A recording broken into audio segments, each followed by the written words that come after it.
ซุปผักลาวสตูเฮ็ดแล้วได้พี่น้องไปเฮ็ดกินนำกันเลย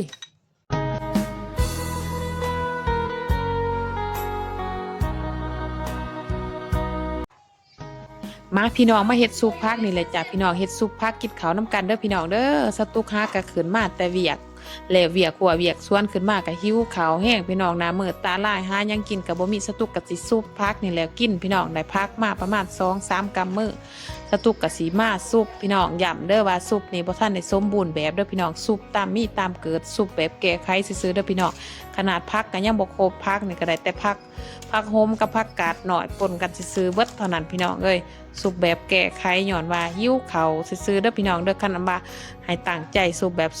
บคักแน่แค่นอนแบบ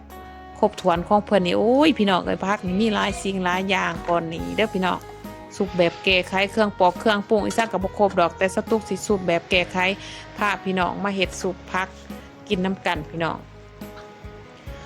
สตุกก็คิดพอได้ว่าโอ้อยากกินลูกโดดสตุกก็สิใส่ลูกโดดลงไป4-5 หน่วยพี่น้องลูกโดดนี่เฮาก็ใส่ลวกลงไปเลยน้ำกันกับผักนี่แหละพี่น้องใส่ลูกโดดคือกันคือเดียวกับเฮาใส่แกงหน่อไม้นะพี่น้องเฮาอยากกินลูกโดดคือเฮาใส่แกงหน่อไม้นี่มันแซ่บเด้พี่น้องยำลูกโดดใ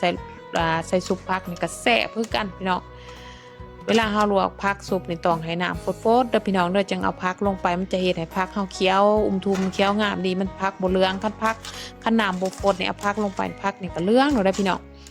ลวกผักนี่ก็แล้วแต่ผู้ใดมักสุกเละมักสุกแบบเละๆสุกแบบเปื่อยๆก็ได้ไผมักสุกเคี้ยวก็ได้แล้วแต่พี่น้องสตุกนี่มักสุกให้เพิ่นเคี้ยวๆบางคนเพิ่นก็เอาจุ่มลงน้ำร้อนแล้วก็เอาขึ้นโหลดสตุกบ่มักแบบนั้นมันผักมันยังหยาบโพดพี่น้อง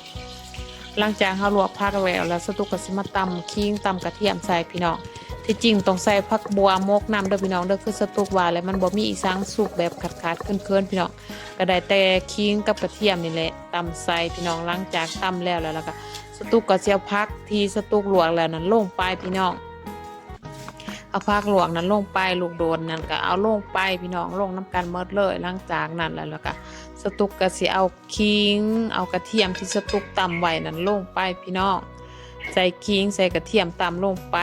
มักพริกป่นลงไปข้าวคั่วลงไปพี่น้องผงนัวลงไปน้ำปลาแดกลงไปพี่น้อง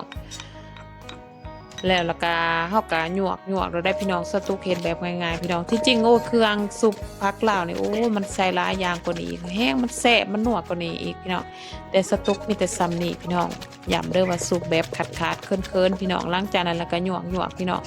หยวกให้เพิ่นเข้ากันผักนี่แล้วแต่ผู้ใดมักซุปแบบแรกก็ได้ไผมักเฮ็ดสันเฮ็ดยาวก็ได้บางคนก็มักแบบเด็ดสันๆบางคนก็มักเด็ดยาวๆแล้วแต่พี่น้องมันบ่ได้มีผลกับรสชาติเด้อพี่น้องเด้อแล้วก็สตุกกับซิซิมพี่น้องถือว่าแซ่บใส่ได้ตามแบบว่าตามบ่มีอะไรพี่น้องแต่มันก็แก้ไขได้อยู่พี่น้องโอกาสหน้าสตุกสิแก่โตใหม่พี่น้องโอกาสหน้าสตุกสิเฮ็ดซุปลาวนี่แหละสิเฮ็ดแบบเต็มรูปแบบพี่น้องเฮ็ดแบบครบเปิดทุกสิ่งทุกอย่างสิแก่ตัวใหม่เด้อพี่น้องเด้อแต่ว่าสำหรับมื้อนี้สตุกเฮ็ดซำนี้เพราะว่าหิวข้าวพี่น้องมากินน้ำกันพี่น้องเอ้ย